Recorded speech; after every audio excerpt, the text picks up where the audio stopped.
We're outside the home here of Jennifer McCreath. She actually lives in St. John's East, but she's running as a federal candidate in the riding of Avalon.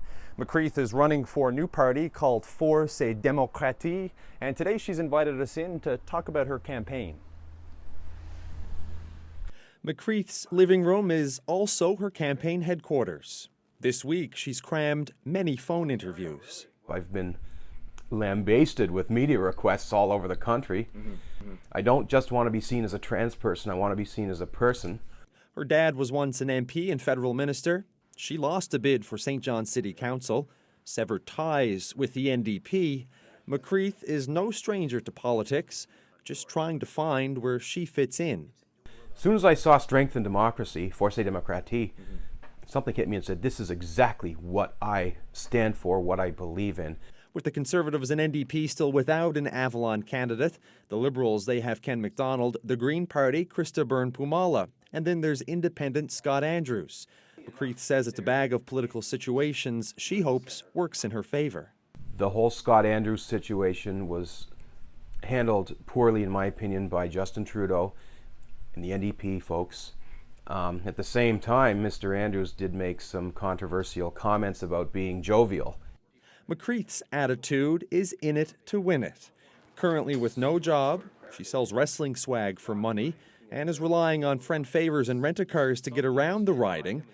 I think it's going to be an interesting scenario when I start knocking on some of the doors in some of the more remote communities. But at the same time, I'm going to be introducing them to a trans person, and some of these people may have never met a trans person. Jennifer McCreath says she knows she has some things to overcome if she wants to convince voters here on the Avalon to vote for the party Force et Démocratie, but she also has to convince voters to vote for her, Jennifer McCreath, a name that'll be on the ballot come October, and if successful, if she goes all the way, could become Canada's first ever transgendered member of Parliament. Kenny Sharpe, CBC News, on the Avalon. Early this morning, another cruise ship needing an escort into the St. John's Harbour. The second this week. The Regent Princess squeezed in on Tuesday, which got us wondering about how large vessels like these actually make it in. We're here wharfside on Harbour Drive. It's just after 6 a.m. Thursday morning. We're going to head out with these guys to guide in one of the last cruise ships of the season. Well, these are the sea pilots who do the escorting. Engineer Vladimir Tikhomarov, Captain Charlie Ananson, in training as Noah Pittman, and Master Mariner Paul Keane. Keane has been guiding ships through the Narrows for quite some time. This year is my 16th year as a pilot, so there's a lot of different types of ships. It's not only cruise ships, there's cargo ships. The tanker is coming in this afternoon for Irving. With many boats on the water on this perfect September morning, it's all about the Albatross, off in the distance. Look at that, look at that. Wow. It'll be Keane and Pittman who will jump aboard, then drive it between Cabot Tower and Fort Amherst and park it at the wharf. After a week on the Atlantic, Keane says the crew will be happy to see them. Thank you, Mr. Pilot, Mr. Pilot, and you know, they instantly relax and they freely give you control of their ship. Especially in a small place like this, you know, they're probably a bit anxious about, you know, it's the Narrows, it's called the Narrows, and, you know, for a reason. And with the morning sun comes the Albatross. She's arriving from the UK's Isle of Sicily. Keane and Pittman both ready to board. 1,000 crew and passengers happy to see them. We're helping them, you know, and I guess getting their ship in and getting it tied up to the dock safely. And yeah, once we get on board, then it's, you know, right to the bridge, right to the wheelhouse, and there'll be we call it an information exchange. The master will tell us details about the ship that are critical.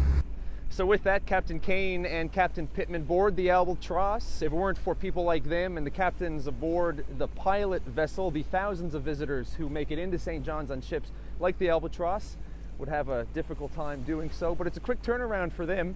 They'll be helping a cargo ship later this afternoon, and that's before helping the Albatross back out to sea. Kenny Sharpe, CBC News, St. John's.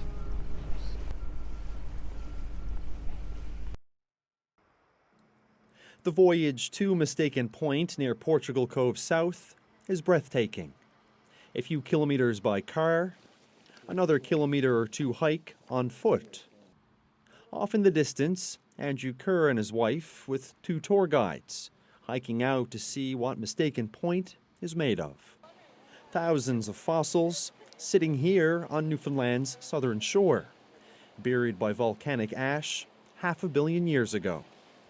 Kerr says UNESCO should pick Mistaken Point, saying these fossils act as a natural museum, displaying the first makings of complex life on planet Earth. This is a unique place in the world. There's nowhere else that I know of that contains fossils like this in such abundance and so well preserved. You know, it really is a remarkable spot. This week, international delegates from the Union for the Conservation of Nature are also touring this fossil field, trying to determine why this spot either does or does not deserve World Heritage status. If chosen, guides like Erica Pittman would help to protect and show off the fossils. It's an incredible site. It's the only place in the world where you can come and stand on these fossils that are the oldest, largest, most complex organisms in the world. Guide Edwina Ward also lives in the area. Ward says UNESCO status would lure even more visitors to this area each year. The people are happy with the tourists coming here, I believe. Everyone is excited to see people from all over the world. And it kind of puts Portugal Cove South on the map, a little small community. Should UNESCO choose Mistaken Point as one of their next World Heritage Sites, it will become Newfoundland and Labrador's 4th and the first for the east coast of the island. That has locals here buzzing with excitement, but they'll have to wait. International delegates will convene in Istanbul, Turkey to make the final decision in July of 2016. Kenny Sharpe, CBC News, near Mistaken Point. This is what imported quinoa looks like. Dried, ready to boil or steam, you eat it like rice. And this is how you grow it. 2 tennis court-sized plots of quinoa growing here in Riverhead now for a 3rd season. It's the work of Michael and Elizabeth Yetman. You can try with wheat, but it's not going to grow here. And rye and barley and all these other things. Quinoa is growing, so you might as well take it. And that's not such a bad thing because quinoa beats out all of these grains flat. Because quinoa is growing so well, the Yetmans see huge potential.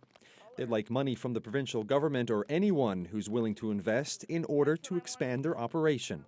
A tractor, a plow, a seeder, a tiller would get us started and be able to do 10 acres, 20 acres. Most people have trouble spelling quinoa. After all, it starts with a Q. But Riverhead's mayor sees opportunity in this field of funny-sounding seeds. And the people who have an interest in it are sort of doing a bit of research through the computer, like someone like myself, for example. And what better perfect food than quinoa?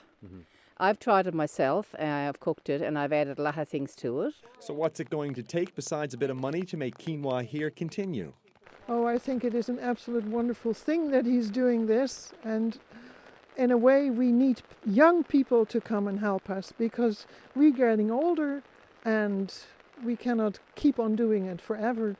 Never mind forever, the Yetmans won't be here for the harvest. They're heading back to Ontario for the winter.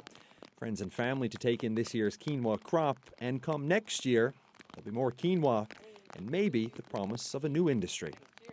Kenny Sharpe, CBC News, in Riverhead, St. Mary's Bay. The weather don't stop you.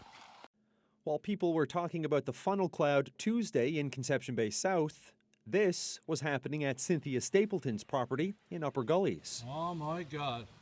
That's because of that housing they put in, saying they never put right drainage. A bout of heavy rain meant water from the new subdivision flooded Stapleton as well as her neighbours. It ran through here, and This wasn't here? no, this is all new. This beach is, this all came from the subdivision. Next door, even more damage. Jamie's basement was destroyed. All his subfloor, everything is gone. He's actually in the process right now having his basement completely gutted. He's got a company over there from insurance that's actually taking everything out as we speak. It should never have happened. Stapleton can't mow her lawn. Her garage took the brunt of the flooding. Nobody's come and offered to help us at all. And I mean, as you can see, I mean, I've got a beach in front of my garage. I mean, my kid can't play basketball. I mean, I don't know how we're going to get it out, but nobody's offered us any help.